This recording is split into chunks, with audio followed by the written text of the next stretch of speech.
ولعنة الله على أعدائهم أجمعين من يوم عداوتهم إلى يوم الدين. أما بعد فقد قال الله تبارك وتعالى في قرآنه المجيد وهو أصدق الصادقين. بسم الله الرحمن الرحيم. ولا تحسبن الذين قتلوا في سبيل الله أمواتا بل أحياء عند ربهم يرزقون. صلوات محمد وعلى محمد. اللهم صل على محمد وآل محمد. اذان گرامی قدر، امام حسین علیہ الصلوۃ والسلام کے نام پر کائنات کے ہر کونے اور ہر علاقے میں لوگ جمع ہوئے ہیں اور ان کی قربانی کو یاد کر کے غم منا رہے ہیں. جس اعتبار سے ہو سکتا ہے، جس لحاظ سے ہو سکتا ہے، جس قدر ہو سکتا ہے، امام حسین کو اس طریقے سے اور اتنا یاد کیا جا رہا ہے. کائنات عالم میں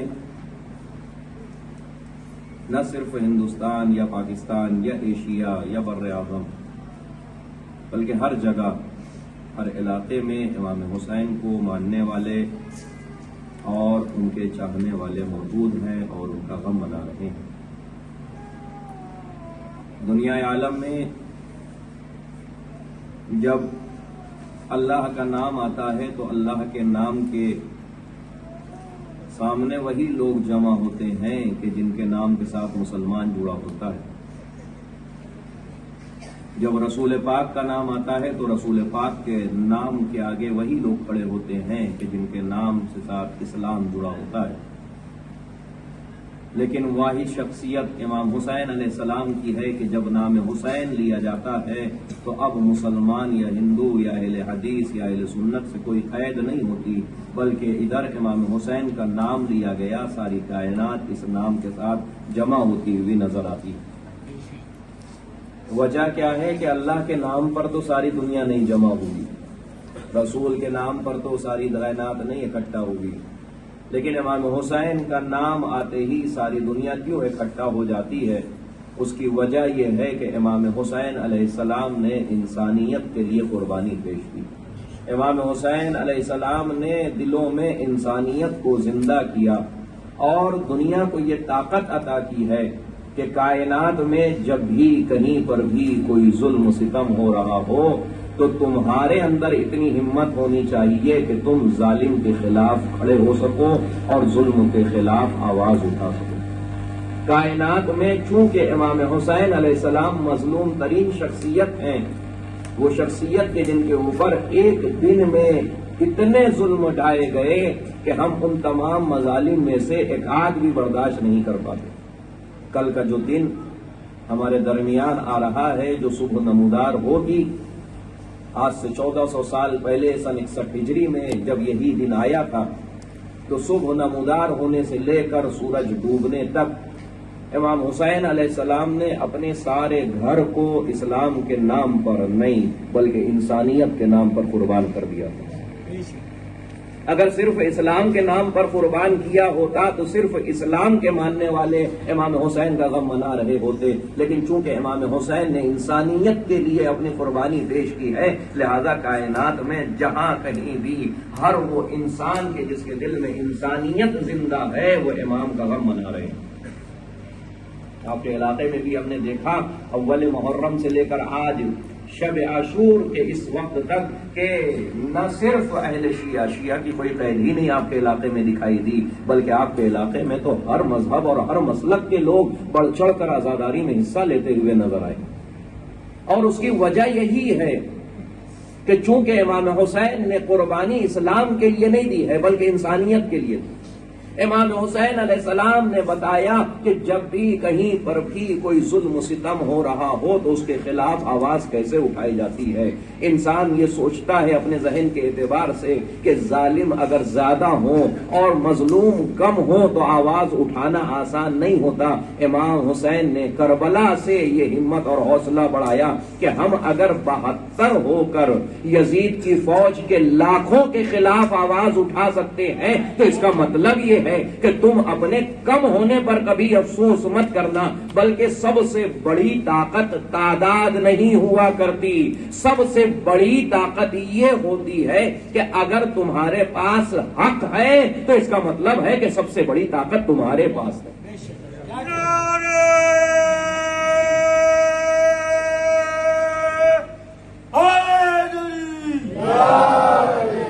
حق کا مطلب کیا ہے؟ مطلب یہ کہ اگر تم سچے ہو تو سب سے بڑی طاقت تمہارے پاس ہے، پھر تمہیں کسی سے ڈرنے کی ضرورت نہیں ہے۔ ایک سچا انسان لاکھوں جھوٹوں سے زیادہ طاقتور ہوتا ہے۔ بہت بڑا جملہ تھا، یہ یاد رکھیے گا آج کے اس تقریر سے۔ ایک سچا انسان لاکھوں جھوٹوں سے زیادہ طاقتور ہوتا ہے۔ یہ الگ بات ہے کہ جھوٹ میں مٹاس پائی جاتی ہے اور سچ کڑوا ہوتا ہے، یہ الگ بات ہے۔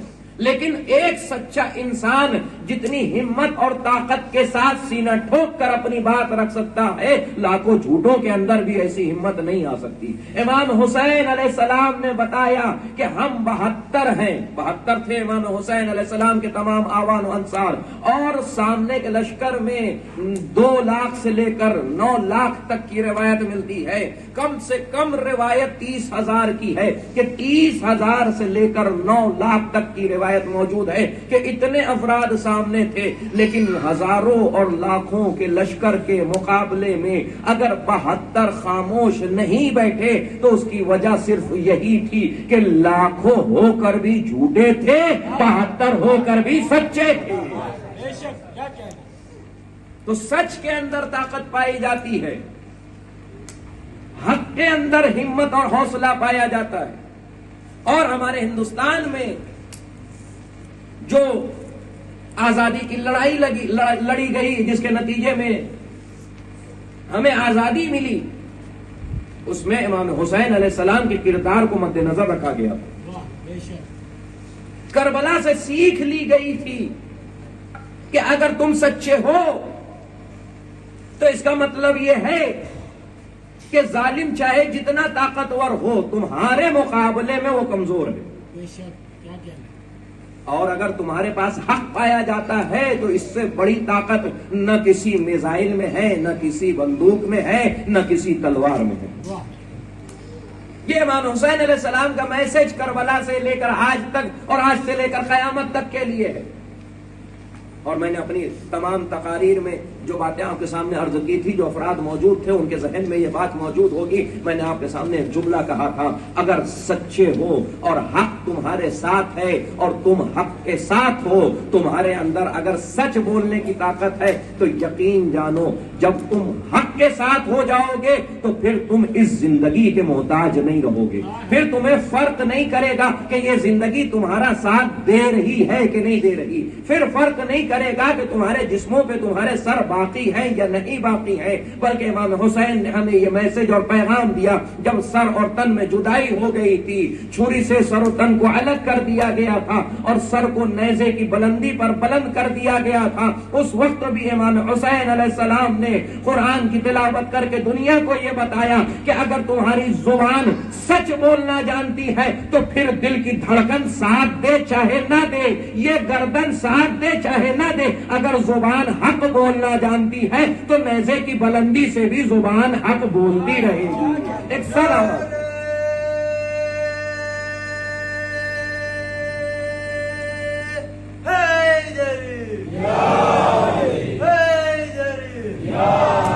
سلامات پڑھے محمد وآل محمد پر۔ آپ سوچئے کہ امام حسین علیہ السلام نے یہ کربلا کا جو واقعہ پیش آیا، یہ جو جنگ ہوئی، یہ وجہ کیا تھی، ریزن کیا تھا اس کے پیچھے؟ اس دور کا جو بادشاہ جس کا نام یزید تھا،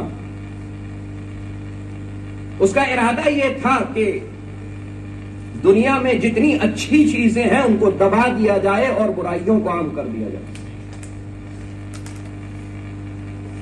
جتنی بھی اچھی باتیں ہیں، جتنے بھی اچھے کام ہیں انہیں ختم کر دیا جائے، اور جتنے بھی غلط کام ہیں ان کا رواج عام کر دیا جائے۔ آج کے دور میں ہمارے ہندوستان میں خاص طور سے ایک آواز بلند ہوتی ہے خواتین اور عورتوں کی طرف سے کہ ہمیں جو آزادی ملنی چاہیے وہ آزادی ہمیں نہیں مل پا رہی، ان کی طرف سے یہ آواز بلند ہوتی ہے، وومن سیفٹی کے نعرے لگائے جاتے ہیں کہ خواتین محفوظ نہیں ہیں، لڑکیاں محفوظ نہیں ہیں ہندوستان میں۔ جب ہر کچھ دنوں کے بعد کچھ ایسے معاملے سامنے آ جاتے ہیں کہ جن معاملوں کے اوپر غور کرنے کی ضرورت پڑتی ہے، تب یہ آواز بلند ہوتی ہے۔ سنیے گا، امام حسین کے ماننے والے کیوں پوری دنیا میں؟ یزید کا عالم یہ تھا کہ یزید چاہتا یہ تھا کہ دنیا میں وومن سیفٹی ختم کر دی جائے۔ اس کا ارادہ یہ تھا کہ اس دنیا میں عورتیں صرف اور صرف ہماری خواہشات اور ہماری بھوک مٹانے کا راستہ ہے، اس کے علاوہ اور کچھ نہیں۔ سنیے گا غور سے اس بات کو، تو آپ کو سمجھ میں آئے گا کہ کربلا ہوئی کیوں۔ لہذا روایت یہ بیان کرتی ہے کہ یزید کے گھر کی جو خود کی اس کے گھر میں رہنے والی خواتین تھی، ان کے ساتھ بھی یزید کا ناجائز تعلق موجود تھا، اور وہ یہ چاہتا تھا کہ جو اسلام کا ایک رول بنا ہوا ہے محرم اور نامحرم کا، کہ تم اپنی محرم سے شادیاں نہیں کر سکتے، نہ محرم سے شادی کر سکتے ہو، تم اپنی ماں سے شادی نہیں کر سکتے، تم اپنی بہنوں سے شادی نہیں کر سکتے۔ یزید چاہتا تھا کہ اس رول کو ختم کر دیا جائے۔ سنیے کہ یہ وومن سیفٹی کا نعرے جو ہے، جو آج لگا ہوا ہے، اس کے خلاف آواز امام حسین نے اس دور سے لگائی۔ لہذا یزید نے خود اپنے گھر کا ماحول ویسا بنایا ہوا۔ پھر جب کربلا کا واقعہ ہو گیا تو کربلا کے واقعہ ختم ہونے کے بعد سن 61 ہجری میں جو ہے وہ 61 ہجری میں کربلا کا واقعہ ہوا ہے، اس کے ختم ہونے کے بعد یزید نے مدینے میں اپنے سپاہیوں کو آزاد چھوڑ دیا۔ غور سے سنیے گا، یہ واقعہ شاید کم سنا ہوگا آپ نے۔ یزید نے مدینے میں اپنے سپاہیوں کو آزاد چھوڑ دیا۔ 3 دن تک سپاہیوں کو، غور سے سنیے یہ بات، یہ میسج اپنے ساتھ لے جائیے گا، 3 دن تک یزید کے سپاہیوں کو یہ حکم تھا کہ پورا مدینہ تمہارے لیے جائز ہے، جس گھر میں گھسو، جس سامان کو لوٹو، جس عورت کی عزت کے ساتھ کھیلنا چاہو، تمہیں کھلی آزادی ہے کہ جو چاہو کرو۔ سمجھ رہے ہیں آپ کو کہ یزید کا ارادہ کیا تھا، یزید ماحول کیسا بنانا چاہتا تھا، اور امام حسین نے جو قیام کیا وہ کیوں کیا۔ 3 دن تک، اب آپ سمجھیے کہ 3 دن تک مدینے میں کیا عالم رہا ہوگا، مدینہ جو سٹی آج بھی موجود ہے اس کا عالم کیا رہا ہوگا۔ 3 دن تک یزید کے سپاہی جو ہے وہ ظلم و ستم کر رہے تھے۔ ایک جملے میں جو ہے وہ آپ کو اس کا نتیجہ بتا دے رہا ہوں کہ کیا ہوا۔ یزید کے سپاہیوں نے ظلم و ستم کیا، اور ایسا ظلم و ستم کیا کہ اگر ایک جملے میں آپ تک اس کے ظلم و ستم کا نتیجہ پہنچانا چاہوں تو ایک جملے میں آپ سمجھ جاؤ گے کہ اس 3 دن کے ظلم و ستم کے بعد نتیجہ یہ ہوا کہ 9 مہینے جب گزرے ہیں تو 9 مہینے گزرنے کے بعد مدینے میں تقریباً 70,000 ناجائز بچے پیدا ہوئے۔ اب آپ کو سمجھا کہ کیسا ظلم کیا یزید کے سپاہیوں نے۔ امام حسین علیہ السلام یہ چاہتے تھے کہ یزید کے اس گندے ارادے کو ختم کر دیا جائے، لہذا امام حسین علیہ السلام اپنے گھر کے، اب آپ سوچئے کہ آپ کے ذہنوں تک یہ بات پہنچائی جاتی ہے کہ کربلا کیا ہے، کربلا ایک جنگ ہے جو امام حسین اور یزید کے درمیان ہوئی۔ تو میں آپ سے سوال کرنا چاہتا ہوں، اگر کربلا صرف جنگ ہی ہوتی تو امام حسین علیہ السلام اپنے ساتھ صرف بہادروں کو لے کے جاتے؟ توجہ، کربلا اگر جنگ ہوتی تو امام حسین علیہ السلام اپنے ساتھ صرف بہادروں کو لے کے جاتے۔ جنگ کے میدان میں کبھی 6 مہینے کے بچے کو نہیں لے کے جایا جاتا، جنگ کے میدان میں کبھی گھر کی عورتوں کو نہیں لے کے جایا جاتا، امام حسین علیہ السلام مدینے سے لے کر کربلا تک اپنی گھر کی عورتوں کو لے جا کر دنیا کو یہ پیغام دے رہے تھے کہ کربلا صرف یزید کے خلاف جنگ کا نام نہیں ہے، بلکہ وہ نعرہ جو 1400 سال کے بعد وومن سیفٹی کا لگایا جائے گا، امام حسین نے کربلا ہی سے اس نعرے کو بلند کیا کہ ہمارے گھر سے یہ رسم دنیا تک پہنچنی چاہیے کہ حسین کے ماننے والوں کے گھر کی خواتین کل بھی محفوظ تھی اور آج بھی محفوظ ہے۔ ایک سال آواز پڑے محمد وآل محمد پر۔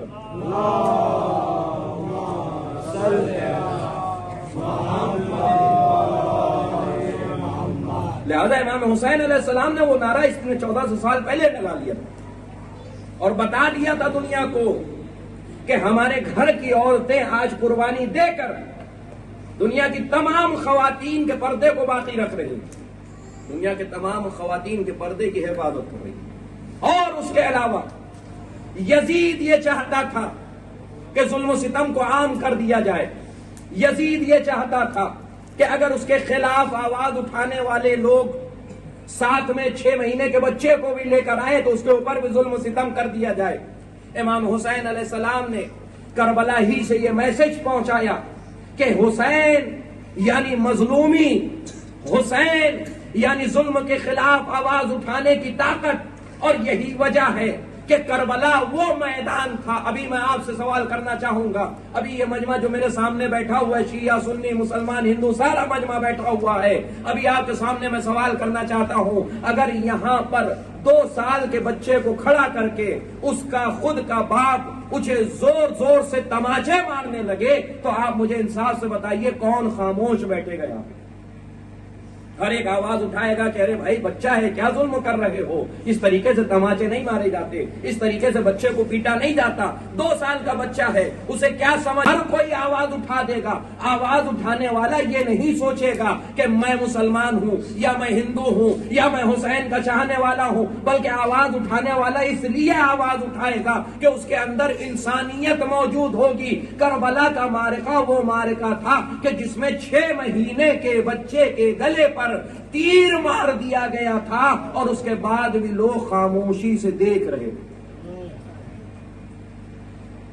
بتائیے انسانیت مر رہی تھی یا نہیں مر رہی تھی؟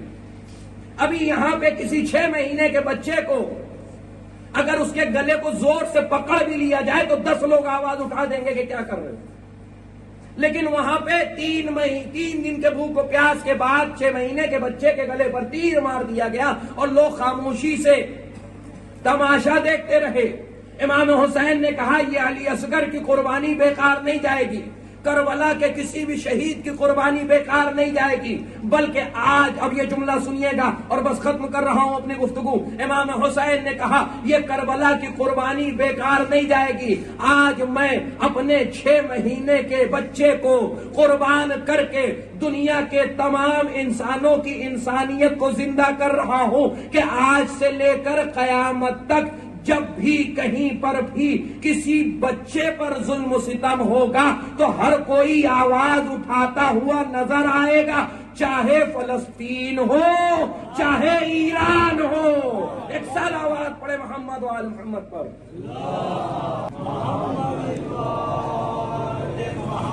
چاہے فلسطین ہو چاہے ایران ہو، جہاں پر بھی ظلم و ستم ہوگا ہر کوئی آواز اٹھاتا ہوا نظر آئے گا۔ یہ آواز اٹھانے کی طاقت آپ کو کربلا سے ملی ہے، یہ انسانیت زندہ ہونے کی طاقت آپ کو کربلا سے ملی ہے، اور یہی وجہ ہے کہ جب آپ لبیک یا حسین کا نعرہ لگاتے ہیں تو اپنے دل میں عجب سی طاقت محسوس کرتے ہیں کہ ہاں جب بھی زبان سے نکلتا ہے لبیک یا حسین تو دل سے ایک عجب سکون ملتا ہے، عجب قوت ملتی ہے، عجب طاقت ملتی ہے۔ لبیک یا حسین یعنی ظلم کے خلاف کھڑے رہنے کی طاقت، لبیک یا حسین یعنی جھوٹوں کے خلاف کھڑے رہنے کی طاقت، لبیک یا حسین یعنی کسی بھی ظلم کو برداشت نہ کرنا، لبیک یا حسین یعنی حق کے ساتھ کھڑے رہنا، لبیک یا حسین یعنی دنیا کے ہر غلط کام کرنے والوں کے خلاف آواز اٹھانا، لبیک یا حسین یعنی ظلم چاہے ذرہ برابر برابر ہو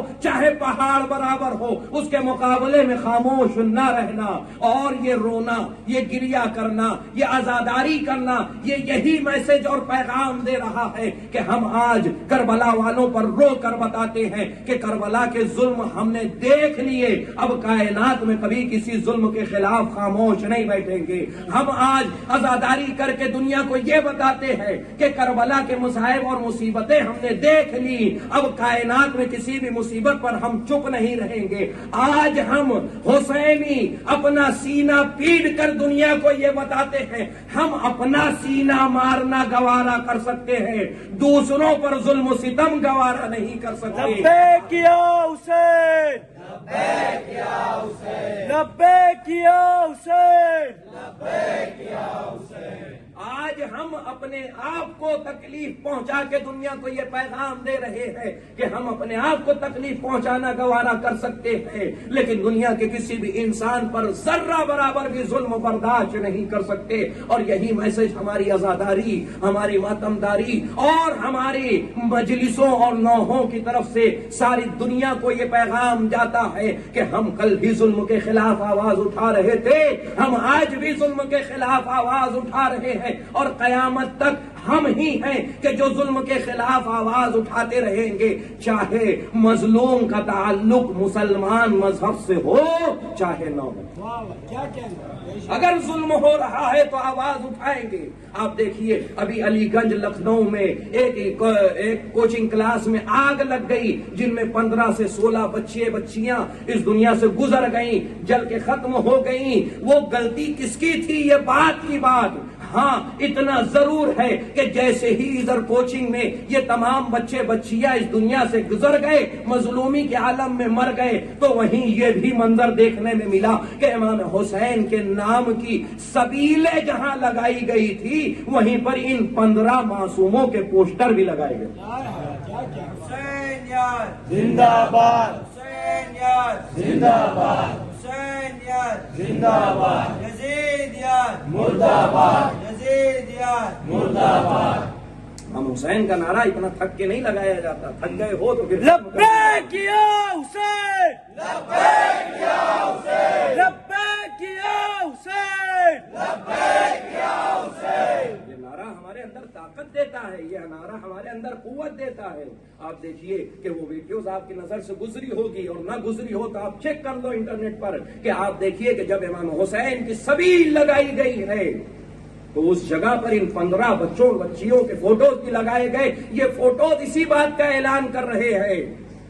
کسی نے نہیں پوچھا کہ یہ 15 لوگوں کا نام کیا ہے، توجہ، کسی نے نہیں پوچھا کہ 15 لوگوں کا نام کیا ہے، کسی نے نہیں پوچھا 15 لوگوں کا مذہب کیا ہے، کسی نے نہیں پوچھا کہ 15 لوگ کس کے ماننے والے ہیں، بلکہ امام حسین کے نام کی سبیل کے ساتھ ان 15 بچے بچیوں کی فوٹو لگا کر ہر حسینی یہی آواز دے رہا ہے کہ حسین یعنی انسانیت کو زندہ کرنے والا، جہاں بھی ظلم ہوگا کبھی کوئی حسینی وہاں خاموش نہیں بیٹھے گا۔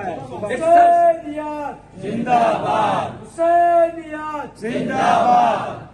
تو آپ دیکھیے کہ جہاں بھی ظلم ہوگا وہاں حسین کا چاہنے والا کھڑے ہو کر آواز اٹھائے گا۔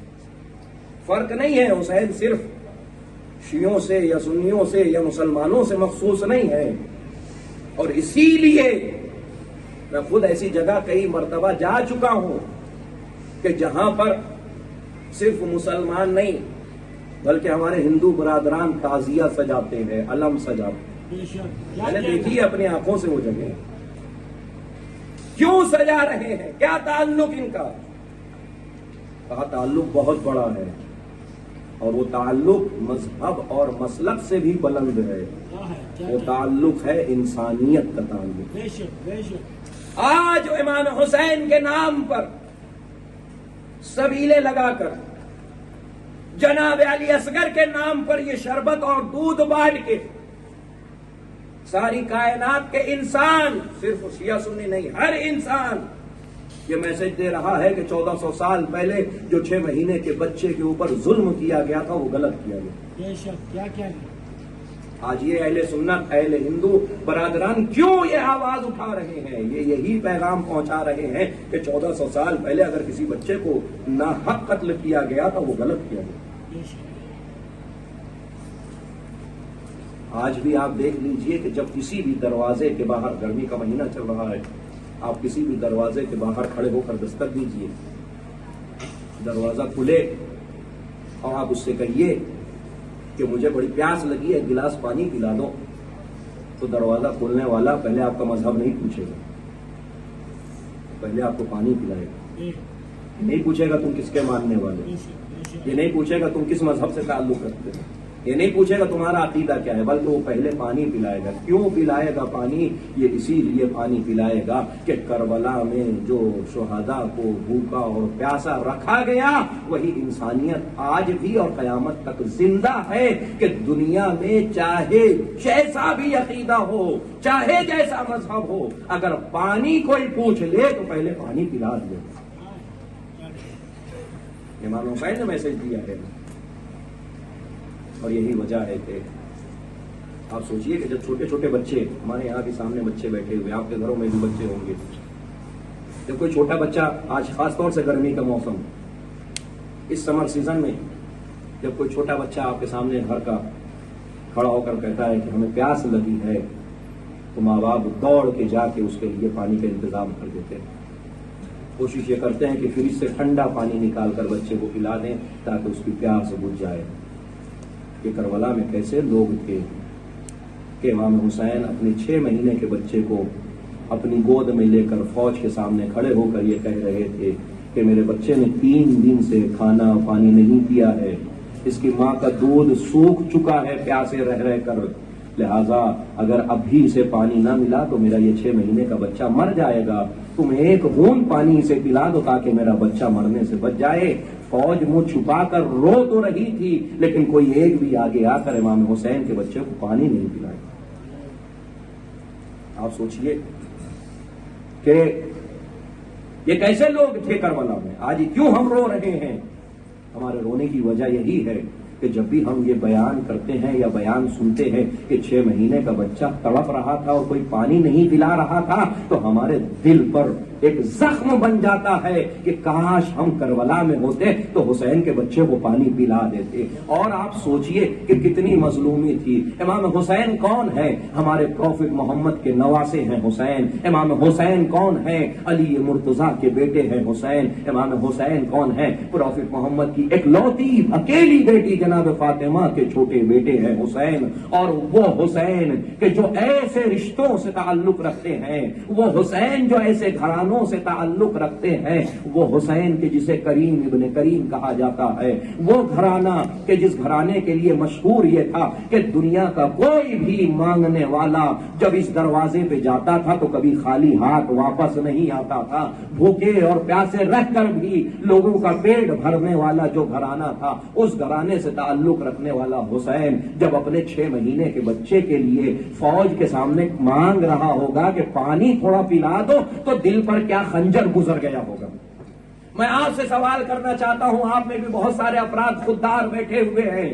خوددار کون ہوتا ہے؟ خوددار وہ ہوتا ہے جو یہ سوچتا ہے کہ زندگی میں کبھی بھی کسی کے آگے ہاتھ نہیں پھیلانا ہے۔ خوددار جو انسان ہوتا ہے وہ بھوکا رہ لیتا ہے لیکن کبھی کسی کے آگے ہاتھ نہیں پھیلاتا، وہ پیاسا رہ لیتا ہے لیکن کبھی کسی کے آگے ہاتھ نہیں پھیلاتا۔ اور آپ سوچئے کہ اگر ایسا خوددار انسان جو خود کو بھوکا رکھ سکتا ہے لیکن ہاتھ پھیلانا اسے گوارا نہیں، اگر کسی پریشانی کی وجہ سے، اگر کسی پرابلم کی وجہ سے اسے کسی کے آگے ہاتھ پھیلانا پڑ جائے تو کتنی شرمندگی ہوتی ہے۔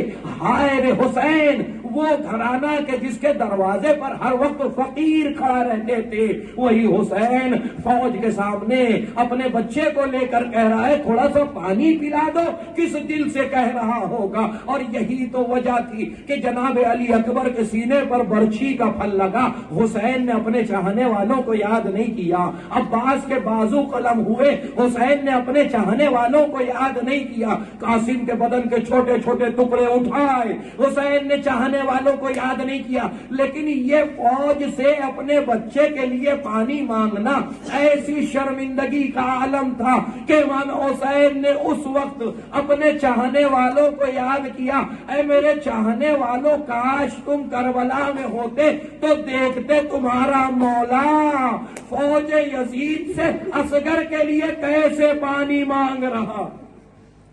یہ وہ موقع تھا کہ جہاں پر حسین نے اپنے چاہنے والوں کو یاد کیا۔ اے عزادارو، شب عاشور یہ وہ رات ہے کہ جو آخری رات ہے امام حسین کی۔ کل بازار شہادت گرم ہوگا۔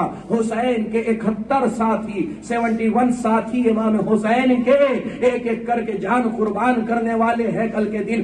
یہ آخری رات تھی۔ امام حسین نے سب سے کہہ دیا تھا کہ یہ آخری رات ہے، کل ہمیں شہادت قربان کرنی ہے، اس لیے کہ حسین قربانی دینے کے لیے آئے تھے۔ کوئی بھی جیت اپنے لیے قربانی مانگتی ہے۔ امام حسین جانتے تھے کہ میری قربانی بیکار نہیں جانے والی، میری قربانی قیامت تک رنگ لانے والی ہے، میری قربانی انسانیت کو زندہ کرنے والی ہے۔ لہذا امام حسین جنگ کرنے نہیں آئے تھے، امام حسین قربانی دینے آئے تھے۔ لہذا تمام لوگوں کو کہہ دیا گیا کہ یہ آخری رات ہے، آخری رات عبادتوں میں گزار لو۔ جس رات میں ہم بیٹھے ہیں یہی وہ عالم تھا کہ سن 61 ہجری کربلا کے میدان میں اہل حرم کے خیمے سے عبادتوں کی اور نمازوں کی ایسی آواز آ رہی تھی کہ جیسے شہد کی مکھیاں آواز کرتی ہوں۔ ہر کوئی نماز میں اور ہر کوئی قرآن میں عبادتوں میں لگا ہوا تھا کہ اپنے پروردگار کو یاد کر لیا جائے، اس لیے کہ کل قربانی دینا ہے۔ یہی شب عاشور ہے۔ 2-3 جملے سن لیجیے اور ختم دعا۔ یہی شب عاشور تھی کہ جب جناب سکینہ اپنے بچے، اپنے بھائی جناب علی اصغر کے جھولے کے قریب بیٹھی ہوئی تھی۔ وہی علی اصغر جو امام حسین کا 6 مہینے کا بچہ تھا، وہی علی اصغر جس کے لیے امام حسین نے کل کے دن پانی مانگا تھا، وہی علی اصغر جھولے میں ہے۔ اور امام حسین کی بیٹی سکینہ جو 3 برس کی ہے، وہ اپنے بھائی کے جھولے کے قریب بیٹھی ہوئی علی اصغر کو دیکھ رہی ہے۔ 6 مہینے کا بچہ ہے، علی اصغر کے چہرے کی طرف نظر پڑ رہی ہے۔ جناب علی اصغر کی عالم بتاؤں، جناب علی اصغر کا عالم یعنی 6 مہینے کے بچے کی کیفیت یہ تھی کہ بدن میں ہلنے ڈلنے کی طاقت نہیں بچی تھی، بس ہونٹ تھے جو کبھی کھلتے تھے اور کبھی بند ہو جاتے تھے، اس لیے کہ 3 دن سے دودھ نہیں پیا تھا ماں کا دودھ 3 دن کی بھوک پیاس سے خشک ہو چکا تھا۔ لہذا 3 دن سے علی اصغر بھی پیاسے ہیں، صرف ہونٹ کھل رہے ہیں اور بند ہو رہے ہیں۔ ہاں شاید آپ نے یہ منظر دیکھا ہوگا، جب مچھلی کو پانی سے نکال لیا جاتا ہے تو پہلے تو وہ بڑی تڑپتی ہے، اس کے بعد اس کا عالم یہی ہوتا ہے کہ کبھی ہونٹ کھلتے ہیں اور کبھی بند ہوتے ہیں۔ یہ کیفیت جناب سکینہ نے جب علی اصغر کی دیکھی، ایک مرتبہ اٹھی، اٹھنے کے بعد تمام بیویوں کے خیمے کی طرف جانے لگی، ایک ایک بیوی کے خیمے میں جاتی ہے اور ہاتھوں کو جوڑ کر فقط ایک جملہ کہتی ہے، اے بیویوں اپنے خیمے کی تلاشی لو، اپنے خیمے میں ذرا ڈھونڈو، شاید تمہیں تھوڑا سا کہیں پانی مل جائے تو مجھے دے دو۔ اب بھی اگر میرے بھائی کو پانی نہیں ملا تو میرا علی اصغر دنیا سے چلا جائے گا۔ یہ وہ سکینہ ہے، رات جب عالم میں گزری، یہ وہ رات تھی کہ جس میں آئے کل مولا رخصت ہو جائیں گے، یہ وہ رات تھی۔ بڑے عزاداری کیا آپ نے، بڑا ماتم کیا آپ نے، آپ کے پرسے کو شہزادی قبول فرمائے، لیکن میں آپ سے پوچھنا چاہتا ہوں کیا آپ کے دل کو اطمینان مل گیا؟ کیا آپ کے دل کو سکون مل گیا؟ ہر کوئی یہی کہے گا نہیں ابھی دل کو تو سکون نہیں ملا، لیکن ہاں دل کو بھلے سکون نہ ملا ہو، لیکن محرم ختم ہو رہا ہے، پہلا عشرہ ہم سے رخصت ہو رہا ہے۔ روایت کہتی ہے یہی رات تھی جب آدھی رات گزر گئی، تقریباً آدھی رات سے زیادہ گزر چکی ہے۔ جب آدھی رات گزر گئی تو کسی نے کیا دیکھا؟ امام حسین علیہ السلام میدان میں جا رہے ہیں، ہر طرف اندھیرا ہے، امام حسین میدان کی طرف طرف جا رہے ہیں، ایک مرتبہ اکیلے ہیں، کوئی پاس موجود نہیں ہے، ایک صحابی نے دیکھا امام حسین جا رہے ہیں، یہ خطرہ محسوس کیا کہ کہیں ایسا نہ ہو کہ ادھر سے حملہ ہو جائے امام پر، لہذا پیچھے پیچھے چلنے لگے، ذرا سا دور پہنچے، ایک مرتبہ امام حسین نے محسوس کیا کہ پیچھے کوئی آ رہا ہے، مڑ کر پوچھا کون ہے، ایک مرتبہ آواز آئی میں نافع بن ہلال آپ کا ساتھی، کیوں پیچھے آ رہے ہو؟ مولا میں نے آپ کو دیکھا کہ آپ اندھیرے میں جا رہے ہیں، مجھے خطرہ لگا کوئی حملہ نہ کر دے تو میں پیچھے پیچھے آ گیا۔ امام نے کہا اے نافع اگر تم پیچھے پیچھے آ گئے تو آؤ میرے ساتھ، آؤ تمہیں مقتل دکھاؤں، ہر طرف اندھیرا ہے، میدان ہے، اس اندھیرے میں امام آگے آگے پیچھے پیچھے نافع چل رہے ہیں۔ ایک مرتبہ چلتے چلتے امام ایک جگہ پہنچ کے رک گئے اور نافع سے کہا اے نافع یہ زمین پہچانتے ہو؟ نافع نے کہا نہیں مولا۔ امام نے کہا اس مقام کو غور سے دیکھو، یہی زمین ہوگی کہ کل میرا جوان علی اکبر برچھی کا پھل کھا کے گرے گا، یہی زمین ہوگی۔ کوئی آسان بات نہیں ہوتی۔ امام حسین کی ایج کیا ہے؟ 57 ایئر، 57 سال کی عمر ہے امام حسین کی۔ 57 سال کے باپ کے سامنے جب اس کا 18 برس کا بیٹا ارے سینے میں زخم کھا کے مر جائے تو باپ کیسے برداشت کرے گا؟ امام حسین کہتے ہیں اس جگہ کو پہچان لو، یہی جگہ ہوگی کہ جہاں میرا علی اکبر گھوڑے سے گرے گا اور آگے بڑھے۔ اے نافع یہ جگہ پہچانتے ہو؟ نہیں مولا۔ کہا اسے پہچان لو، یہی جگہ ہوگی کہ جہاں میرا قاسم اجرکم اللہ اجرکم اللہ، یہی وہ جگہ ہوگی۔ شب کے اندھیرے میں بیٹھے ہو، آدھی رات سے زیادہ گزر چکی، شاید یہی کوئی موقع ہوگا کہ جب امام حسین نافع کو یہ منظر دکھا رہے۔ اے نافع آگے بڑھو، آگے سور بڑھے۔ اے نافع یہ جگہ پہچانتے ہو؟ ہاں مولا بتائیے کون سی جگہ ہے؟ کہا اسے پہچان لو، یہیں پر میرا حبیب اس دنیا سے رخصت ہوگا۔ ایک ایک جگہ بتا رہے ہیں، ایک ایک منظر دکھا رہے ہیں۔ اے نافع وہ فرات کا کنارہ پہچانتے ہو؟ یہی فرات کا کنارہ ہوگا جہاں میرا بھائی عباس اجرکم اللہ۔ ختم ہو گئی گفتگو۔ ایک مرتبہ چلتے چلتے امام حسین ایک نشیب کے پاس رک گئے۔ نشیب میں آپ کو بتا دوں کیا ہوتا ہے، آپ یہ سمجھے کہ ایک پلین زمین ہو اور اچانک سے کوئی گڈھا جیسا بنا ہوا ہو تو اسے ہی نشیب کہتے ہیں۔ کربلا کی زمین پلین ہے، ایک صحرا ہے مٹی کا، اور اسی صحرا کے قریب ایک گڈھا بنا ہوا تھا۔ امام حسین اس نشیب کے پاس رک گئے اور غور سے نشیب کی طرف دیکھنے لگے۔ نافع نے کہا مولا کیا دیکھ رہے ہو؟ کہا اے نافع یہ نشیب پہچانتے ہو؟ کہا نہیں مولا۔ نافع اچھے سے دیکھ لو، یہی نشیب ہوگا جہاں تیرا یہ مولا زخموں سے چور ہو کے،